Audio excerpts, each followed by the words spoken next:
Bienvenidos and welcome, you muck-sucking losers. This is the Midnight Gardeners League New Year's Eve, Spring Break, Summer Solstice Extravaganza. Today we'll be taking you behind the scenes to cover one of America's favorite yacht rock trios, IBS. This chart-topping three-piece wasn't something worn on the red carpet. And oh yeah, the VJ is related to one of the band members.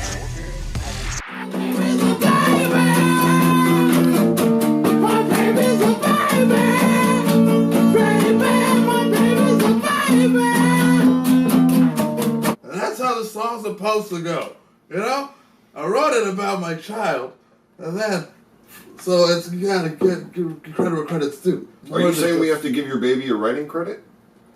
Royalties, you know, that's important.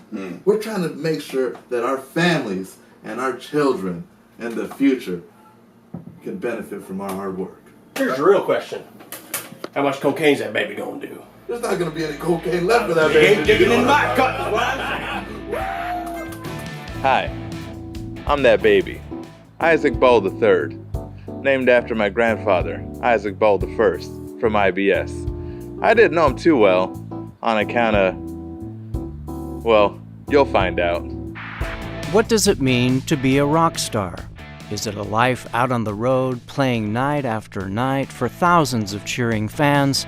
How about having hordes of gorgeous women clawing each other's eyes out for a chance to spend one night with you? Or maybe it's owning a private island that serves as a tax shelter for all your cold, hard record sale cash. If any of that is true, then what does it mean to be a soft rock star?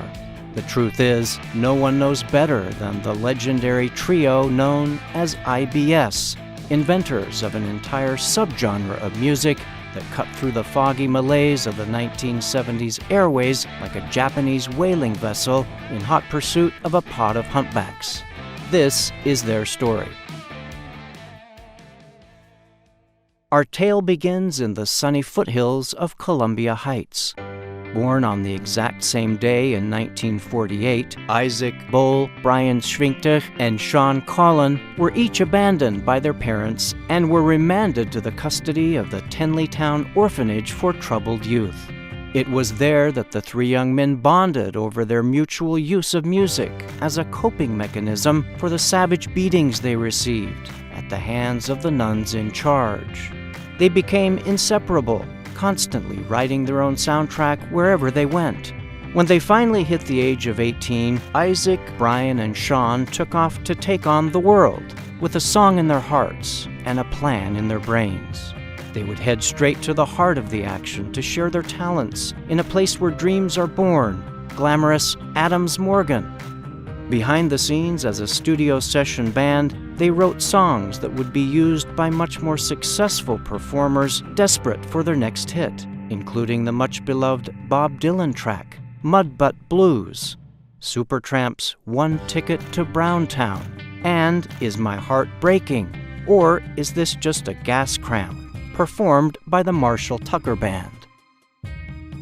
Eventually, the band became creatively blocked up. Deep in their guts, they had a feeling that if they really wanted to blast their way into stardom, they needed to come up with something that was truly their own. Then fate struck. Sultry superstar Rod Stewart invited them to perform during a day party on his luxurious yacht. When they saw how much fun the guests were having listening to smooth tunes on the open water, it dawned on them. A new style of adult contemporary easy listening with all the raw sexuality of a pleasure cruise. They would call it Yacht Rock. As you can see, my grandfather lived a pretty wild life. And we'll get more into that after this commercial break. Christmas, the time of year we're used to spending with friends and family. But in a different year, aren't you ready to listen to some different Christmas classics? Presenting Now, that's what I'm calling Christmas Volume 1 from the Midnight Gardeners League, the perfect holiday gift. All I want for Christmas, all I want for Christmas, all I want for Christmas is for my cat to become a man. We'll go to the courthouse, we'll get legally wed. We'll go to the courthouse, we already share a bed. With new interpretations of old favorites like Please come, ye merry gentlemen, please come without delay. This glory holds the best in town, these men have been waiting all day. To come it should not take half an hour, so hit me with your spray. When we left off, my grandfather was just having a wild party on Rod Stewart's boat. Let's see what happens next. From that point on, the albums started pouring out of them, and the wealth, fame, and excessive partying came pouring in. It almost seemed like IBS's presence couldn't get any more intense. That was, of course, until 1974, when they unleashed their biggest hit ever, International Waters.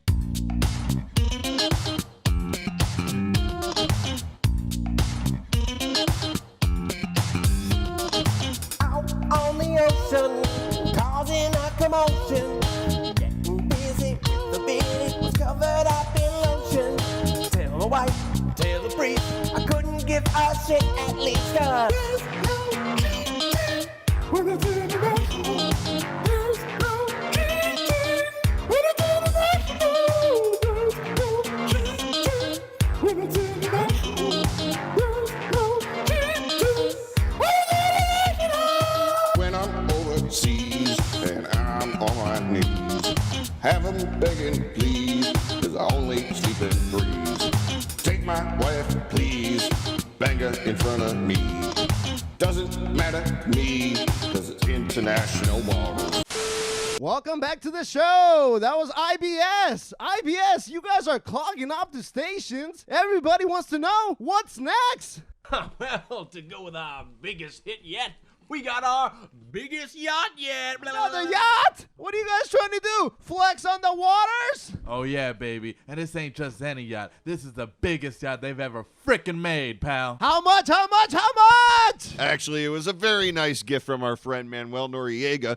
Says it's great for business, our music, plays it for his workers. Love that guy. The yacht also comes with a lot of Panamanian amenities. The record went double platinum, and it seemed like clear sailing for IBS. Even the yacht that was gifted by the Panamanian military leader they had befriended was the biggest known to man. But little did they know, most of the vessel was hollowed out to be used as part of a CIA-funded drug smuggling operation. And on its maiden voyage, it sank a mile off the coast with our protagonists aboard. Now, this accident devastated my grandfather. He thought his two best friends were gone, and he sunk into a real deep depression. He continued to make music, but it was a little different than before. Here's one of his videos.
What a sad, sad little bitch.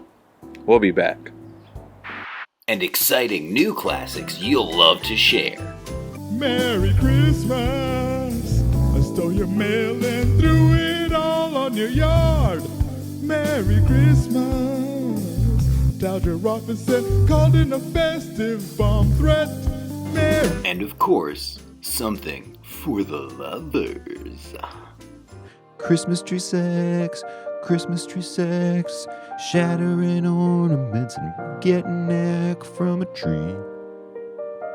Don't ask me how that works, but it works. So call today.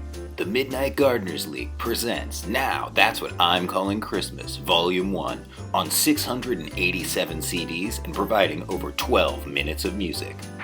After 45 years of thinking his two best friends had died, MGLTV tracked him down and found my grandfather and told him that his two pals were still alive, and the three of them got back together for a reunion show, which you're about to see for the first time. The trio swam for safety in separate directions, each assuming the others were too high on cocaine to survive. Believing each other long dead, they had spent the last 45 years pointlessly contemplating what once was and what might have been. Until now. IBS! IBS! IBS! IBS! IBS! IBS! Come on, everybody, crank that tune in the back there, please. Woo! Everybody, get a slow clap going. A little slow clap. Oh, and look at that cat. Can we turn the tune up a little louder? Oh, yes. Oh, thank you so much. Clap the best in town. All around. Rainforest Cafe is trash. Guy Fieri's hack. We're not liable if you die of stroke or heart attack. Woo! Baby, that's a fact.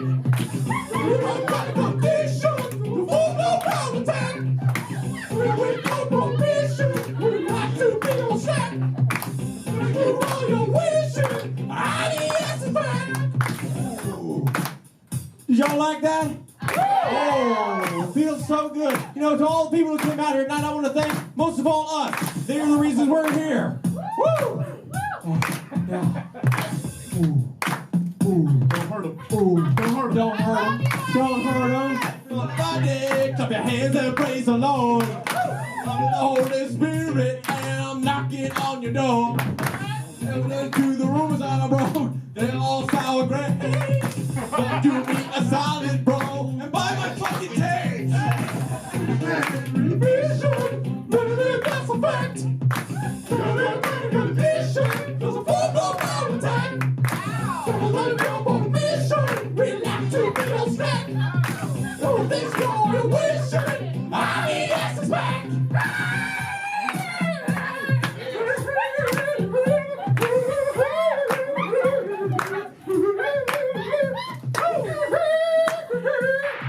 Wow, that sucked. And they died shortly after, penniless, which explains why I'm still broke. Anyways, I'm Isaac Bowles III. Thanks for watching.